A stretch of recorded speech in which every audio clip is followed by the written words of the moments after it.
ערב טוב, אנחנו תמיד מקדישים את הלימוד שלנו לזכור לטובה את חיילי צבא הגנה לישראל, שילכו לשלום, שיחזרו בשלום, ושיביא השם את שועת עמו ישראל על ידם. לפצועים ייתן האל רפואה שלמה, בריאות איתנה, ויחזרו לביתם, למשפחותם, בריאים ושלמים. ולחטופים ייתן האל כוח וסבלנות ואמונה לחזור לביתם ולשלומם, ולנופלים השם ינקום דמם ויהי נפשם צרורה בצרור החיים.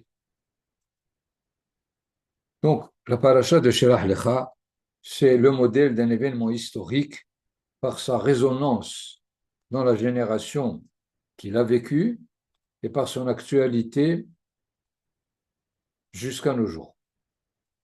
À un deuxième niveau, il confirme l'idée essentielle qui est que l'apparition des mitzvot qui découle de l'événement historique pour mettre en valeur son importance, sa signification et avertir les générations à venir de ne pas récidiver l'événement et si possible réussir là où la première génération a échoué.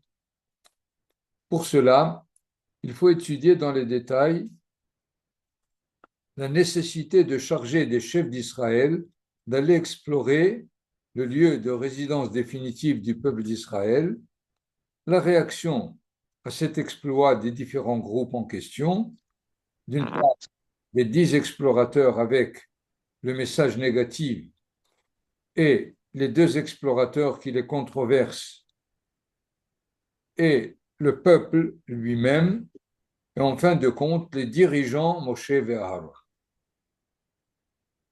La sanction de la providence divine qui va empêcher toute la génération, à part quelques groupes, et de terminer leur jour pendant 40 ans dans le désert, et en fin de compte, rejeter l'initiative d'un groupe qui voulait se repentir et se mettre en marche vers la terre offerte par Hachem au peuple d'Israël.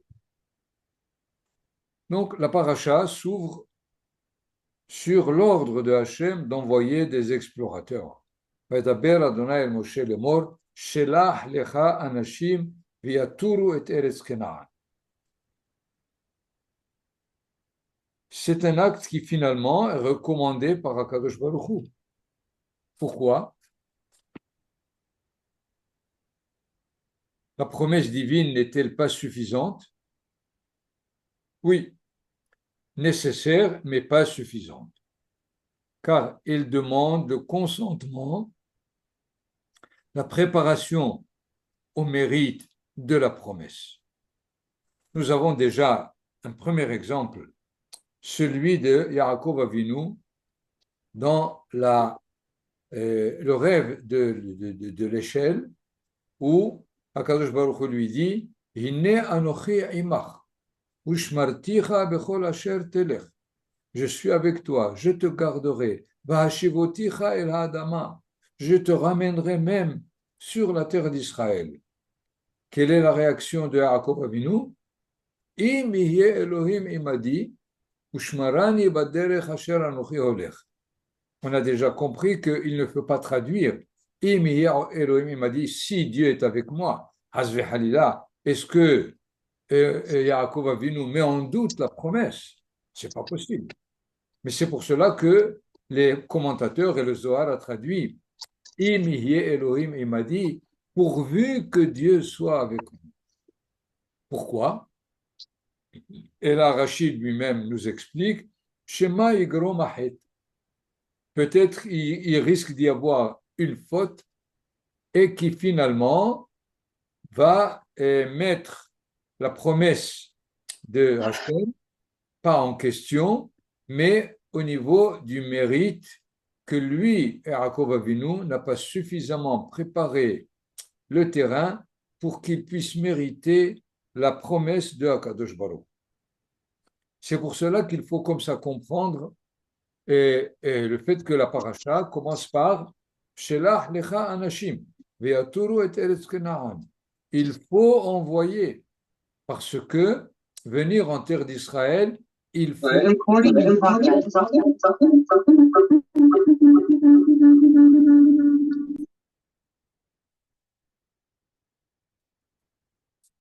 parce que il faut bien comprendre ce principe de base.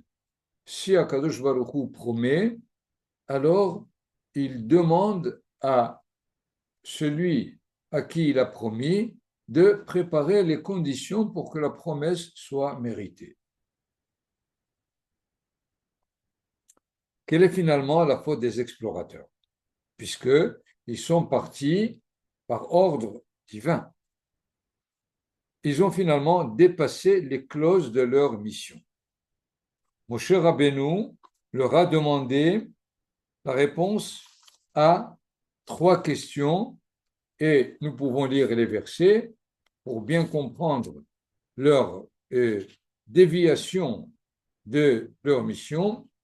Vaishlach otam Moshe latour et eretz Kenaan. Moshe Rabbeinu les a envoyés pour faire un tour en terre de Canaan et il leur a dit Ur item et haaretz mahi.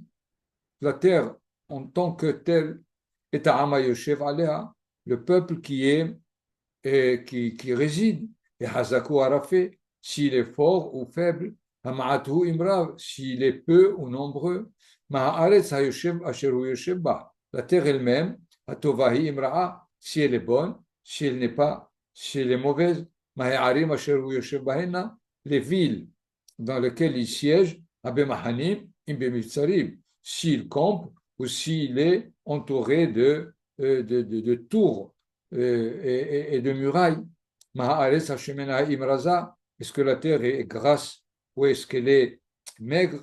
Et si, je traduis évidemment une question qui littéralement n'a pas de réalité, s'il y a un arbre ou s'il y a des arbres, mais Moshe Rabbeinu sait que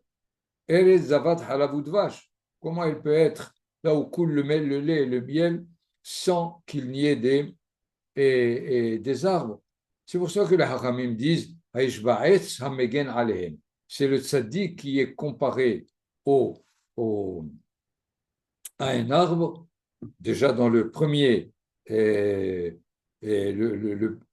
premier Mizmor de Tehillim, et finalement, il y a une série de questions à laquelle il faut répondre. Effectivement, ils ont répondu à la question. Si vous voulez, prenez évidemment le verset 27 du chapitre 13. Nous sommes arrivés. Ils ont dit effectivement, là où coule le lait et le miel, et voilà les fruits que l'on apporte comme preuve. Il devait s'arrêter là, mais voilà qu'il continue. Ephes ki az ha'am hayoshev ba'aretz. Ephes, c'est-à-dire tout ceci n'est rien à côté du peuple qui est fort, qui est entouré de murailles, et on a vu les géants, etc., jusqu'au verset 29. Et dans ce cas-là, ils disent, après Kalev ben Yefouné, dans le verset 30, il leur dit Allons na'alev yarashnu ota, ki achol nuchala. Mais quelle est la réaction immédiatement au verset 31? Ve'anashim asher alu imo ameru lo nuchala alot el ha'am ki hazak hu mimenu. Nous ne pouvons pas arriver sur cette terre parce que ce peuple est plus fort que nous. C'est là finalement leur faute. Leur faute était de déborder leur mission. On leur a demandé de répondre à des questions, mais c'est eux qui concluent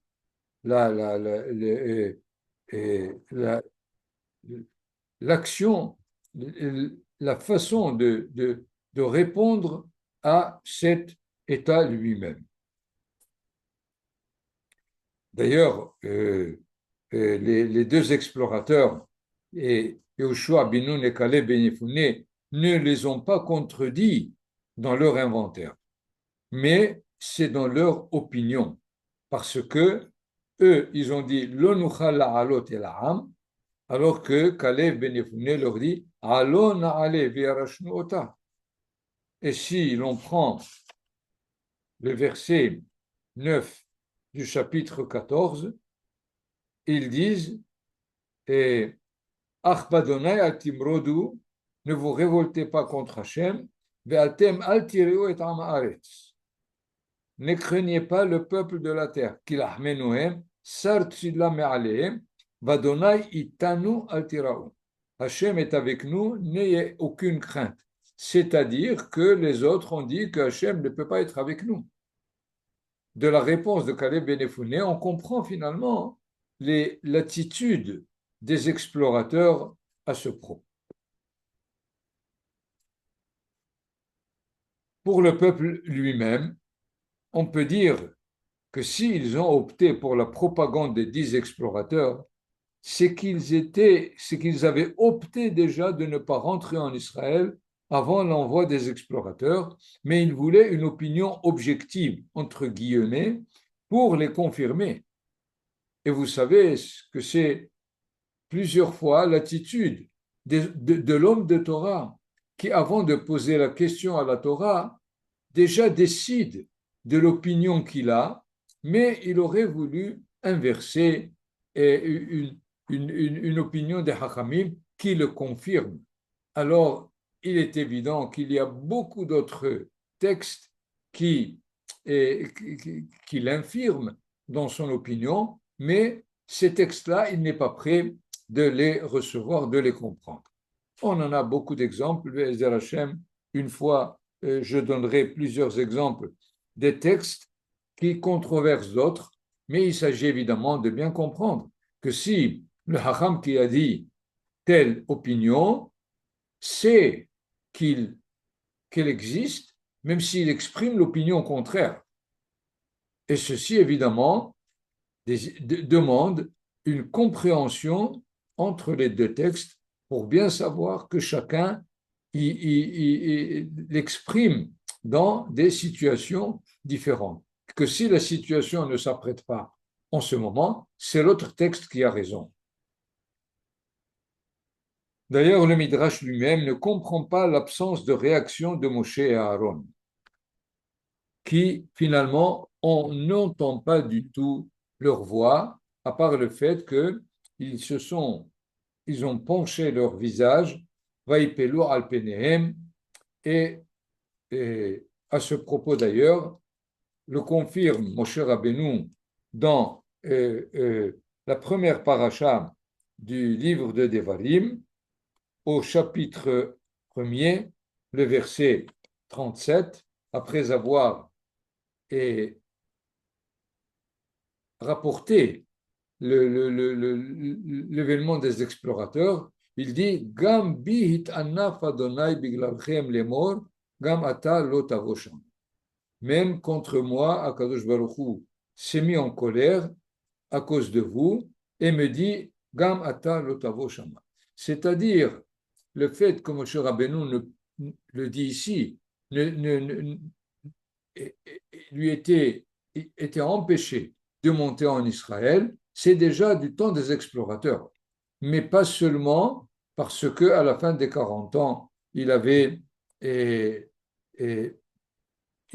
n'a pas réalisé la parole de Hakadosh Baruch Hu dans sa totalité, mais déjà du temps des explorateurs, il a été décidé de ne pas monter en Israël. Je voudrais ici mettre en relief le fait que tout ce récit a donné lieu à la deuxième beracha de Birkat Hamazon. Vous avez en tête la beracha, Nodeh lecha Adonai Eloheinu, asher inhalta la'avotenu, eretz hemda tova urhaba. Nous reconnaissons le fait que tu as donné à nos patriarches une terre de grands désirs, belle est bonne et très large. Pourquoi les Haramim ont trouvé lieu de rappeler cet événement? La première bracha suffit. Hazan berachama vetakol. Nous reconnaissons que toute notre nourriture, bien sûr, a une source de bracha de Hakadosh Baruch Hu. Et immédiatement, nous reconnaissons que tu as donné au patriarche la terre qui est Eretz Hemda Tova Urhava. Il me semble qu'il faut lire cette bracha en tant que vidouille, qu'on reconnaît qu'on n'a pas été à la hauteur de rejoindre la terre d'Israël. C'est pour cela que les Anshe Knesset Agedola, ceux de la grande assemblée de Ezra Sofer, nous dit que déjà cette deuxième bracha a été formulée par Yehoshua bin Nun. La première a été formulée, la première bracha de Birkat Hamazon a été formulée par Moshe Rabbeinu lorsque la manne est arrivée pour la génération du désert.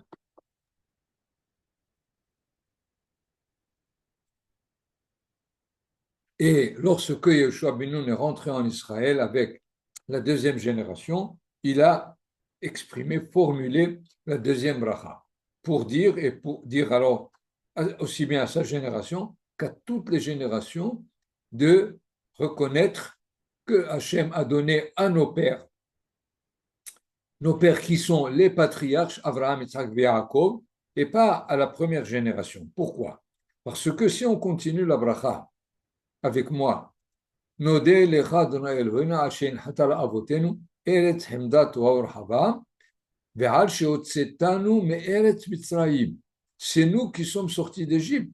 A priori, c'est une génération de la sortie d'Égypte qui est sortie.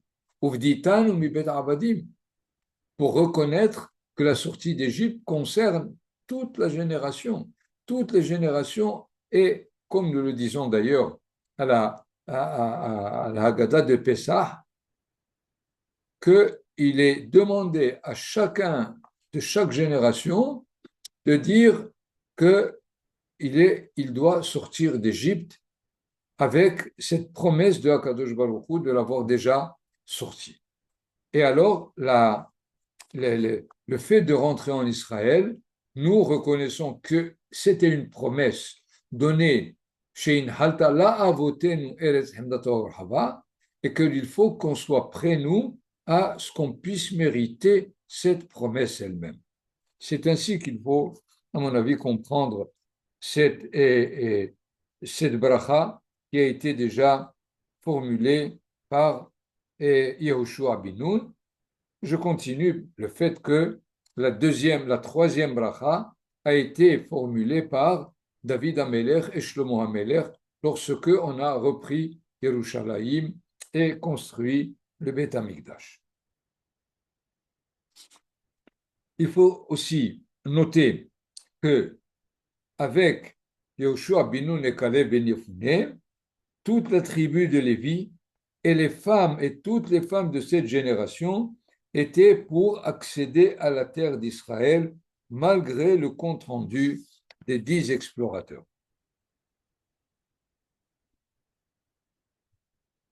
Il faut donc aussi noter ce que nous avons dit tout à l'heure, que l'initiative d'un certain groupe qu'on appelle les Ma'apilim, ceux qui ont, après avoir entendu la sanction de Hakadosh Baruch Hu de rester les 40 ans au désert, ils ont dit, nous reconnaissons notre faute, nous voulons monter, et Moshe Rabbeinu leur dit, ne montez pas. Évidemment, on est déjà étonné comment la tchouva est toujours acceptée, et pourquoi dans ce cas-là, on n'accepte pas leur vidouille de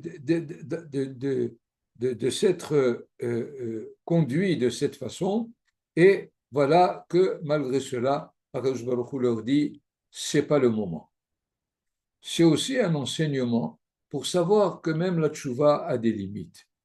Que si jamais des fois on dépasse une certaine limite, ne sait pas toujours laquelle, mais il y a des limites qui font que la tchouva est empêchée.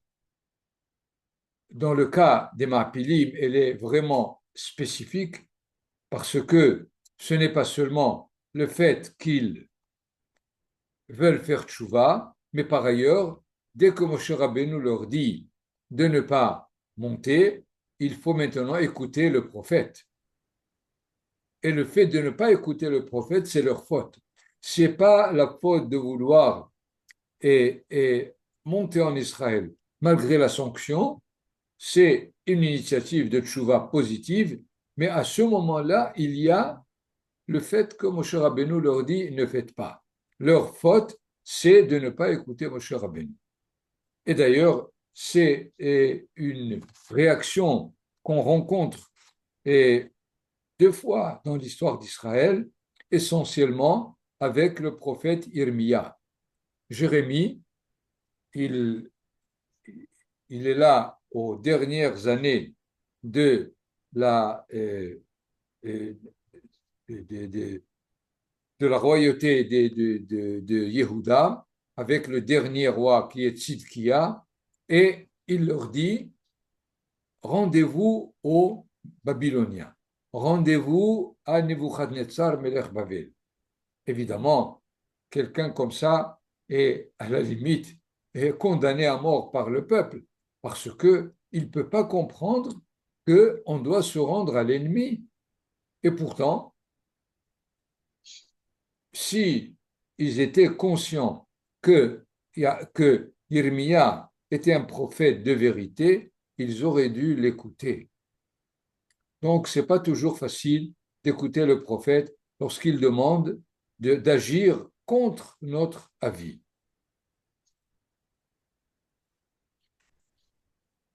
La deuxième partie de la paracha, comme nous l'avons déjà annoncé, nous donne des mitzvot à la limite nouvelles. Par exemple, la mitzvah du tzitzit.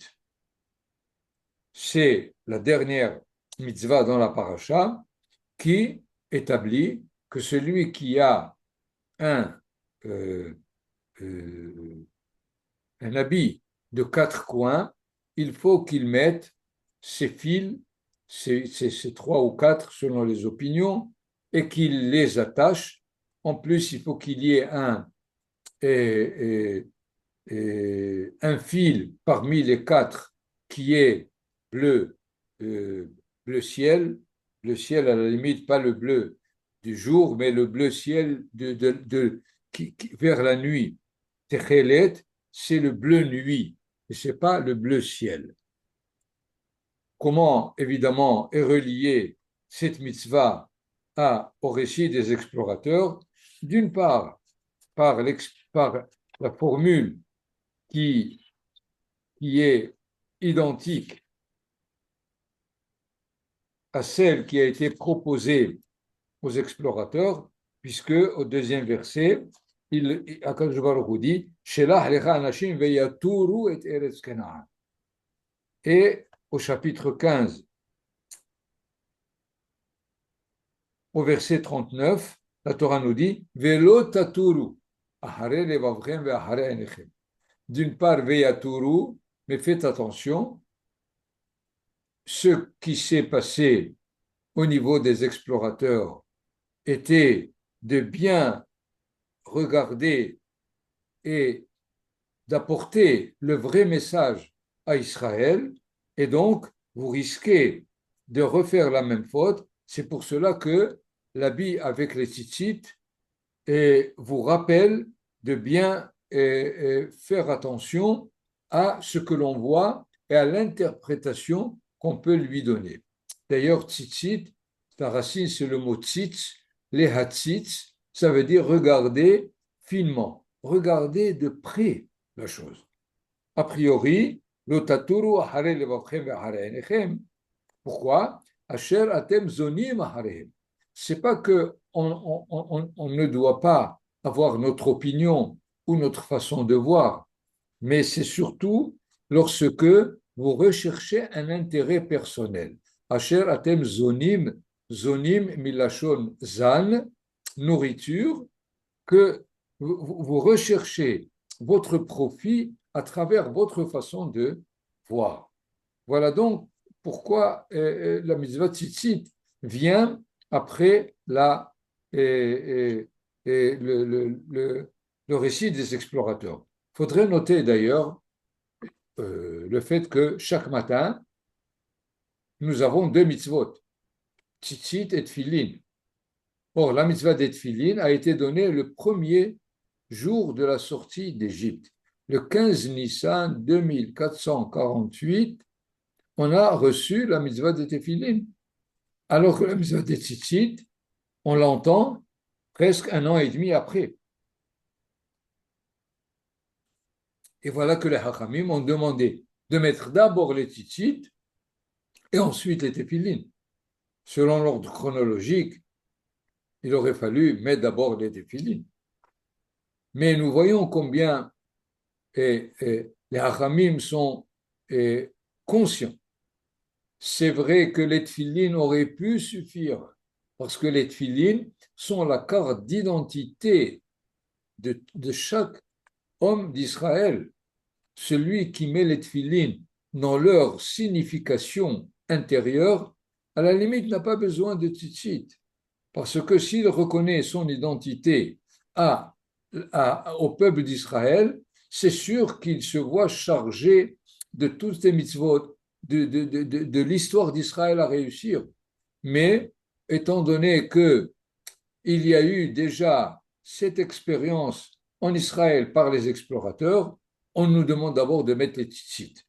D'abord, de bien être conscient de notre façon de voir la réalité et de savoir comment l'interpréter pour être ceux qui méritent de mettre les filines en vue de réaliser selon l'interprétation nécessaire de l'histoire d'Israël et de la faire réussir.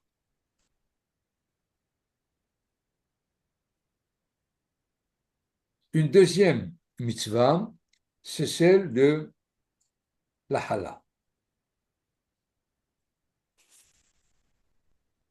Il faut bien comprendre la hala qui est difficile à intégrer dans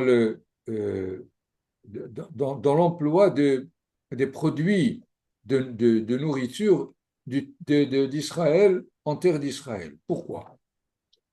Parce que, a priori, si on a euh,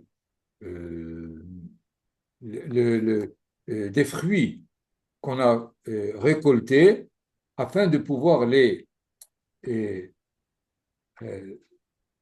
s'en servir, il faut retirer la terouma et le maaser, la dîme et ce qu'il faut donner au Kohen.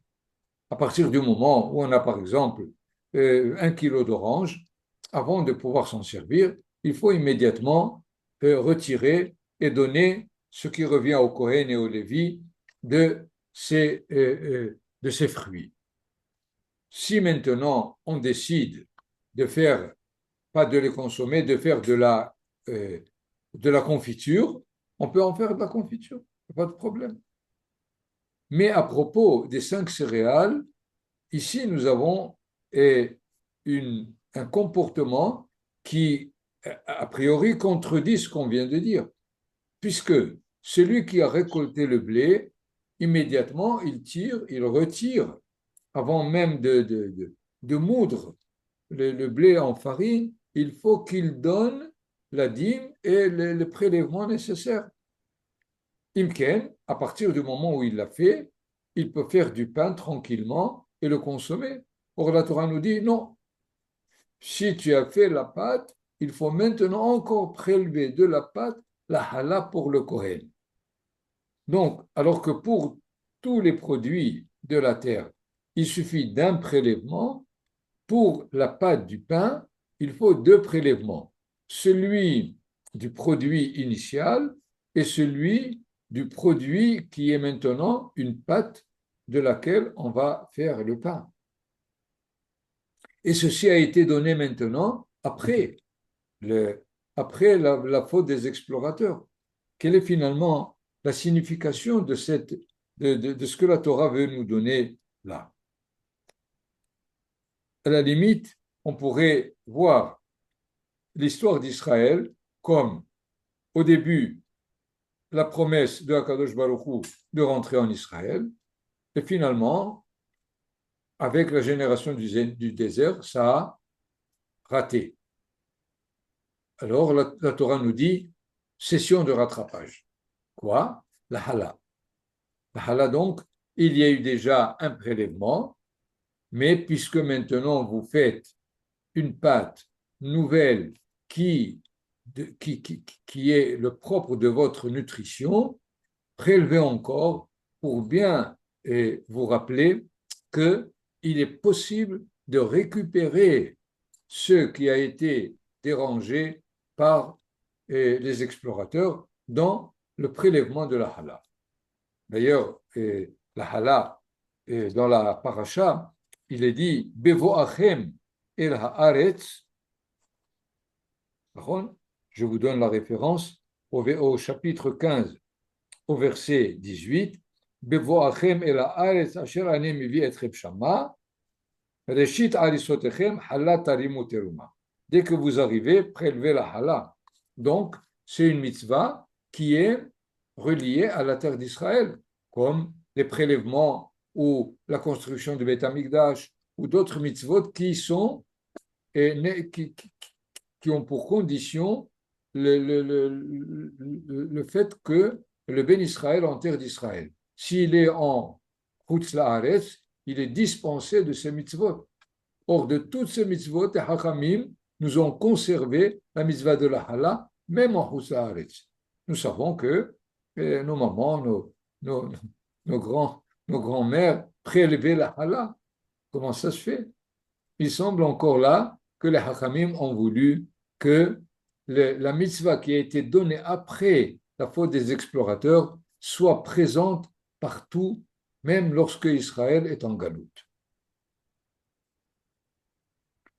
Voilà, en résumé, les quelques remarques que je voulais vous donner dans la paracha. Il y a d'autres mitzvot qu'il faut encore plus approfondir pour montrer combien la Torah a considéré la gravité de cette faute des explorateurs, pas tellement pour eux parce qu'ils ont payé, mais pour les générations qui risqueraient encore de la refaire. Et à la limite, 2000 ans d'exil montrent que quelque part, on n'a pas compris la faute des explorateurs. Et Baruch Hashem, finalement, il y a eu une génération qu'on vit maintenant qui récapitule, qui récupère, qui corrige la faute des explorateurs. Et Ratson, que l'on soit ceux qui continueront cette mission pour réaliser l'établissement d'Israël sur sa terre pour toujours.